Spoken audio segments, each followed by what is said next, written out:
Shalom, saudara-saudaraku, sahabat renungan Kristen yang diberkati Tuhan. Mari kita merenungkan pembacaan Alkitab yang terdapat dalam 1 Korintus pasal 13 ayat 4-7 dengan tema Yesus adalah sumber kasih.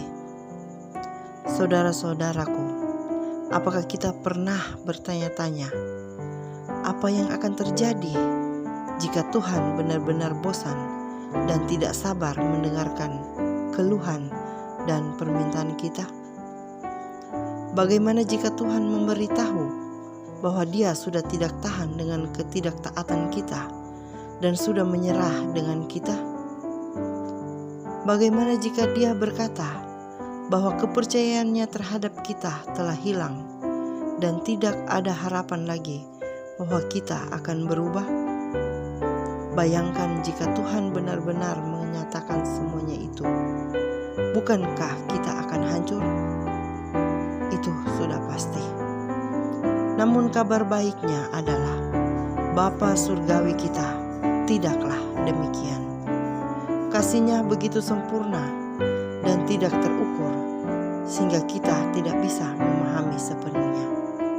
Kita mungkin membosankan orang lain dengan cerita kita, atau mengganggu mereka dengan permintaan kita. Tetapi Yesus tidak pernah lelah. Allah adalah kasih, dan kasih-Nya itu sabar dan murah hati. Ia tidak cemburu, tidak memegahkan diri, dan tidak sombong, dan tidak melakukan yang tidak sopan. Ia tidak mencari keuntungan diri sendiri. Ia tidak pemarah dan tidak menyimpan kesalahan orang lain. Ia tidak bersuka cita karena ketidakadilan, tetapi karena kebenaran. Ia menutupi segala sesuatu, percaya segala sesuatu, mengharapkan segala sesuatu, sabar menanggung segala sesuatu.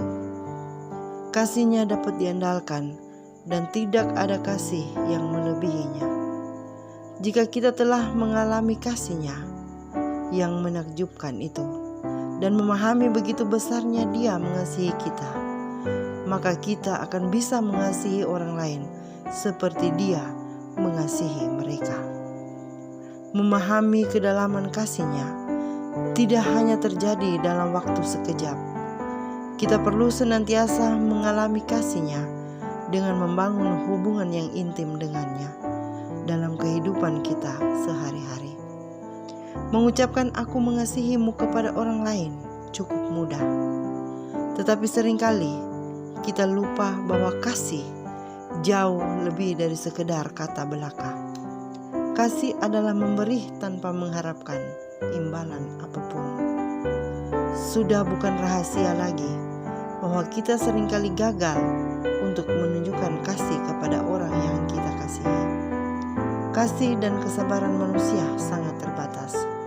Kita cenderung untuk menempatkan kebutuhan kita di atas kepentingan orang lain.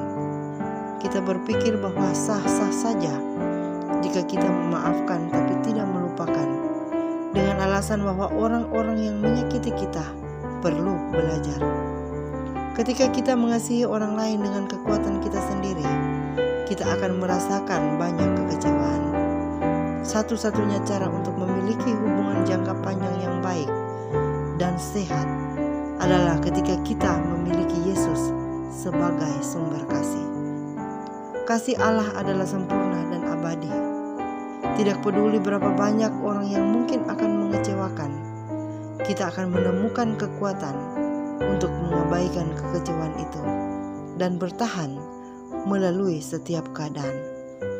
Ketika kita semakin berakar dalam kasih Allah, kita akan dilengkapi dengan segala kepenuhan hidup. Dia akan memberi kita kekuatan dan kemampuan untuk mengasihi orang lain dengan kasih-Nya. Senantiasa memberi tanpa mengharapkan imbalan. Marilah kita selalu menempatkannya sebagai sumber kasih dalam setiap hubungan kita, karena kita telah mengenal dan telah percaya akan kasih Allah kepada kita. Allah adalah kasih, dan barang siapa tetap berada di dalam kasih, ia tetap berada di dalam Allah, dan Allah di dalam Dia.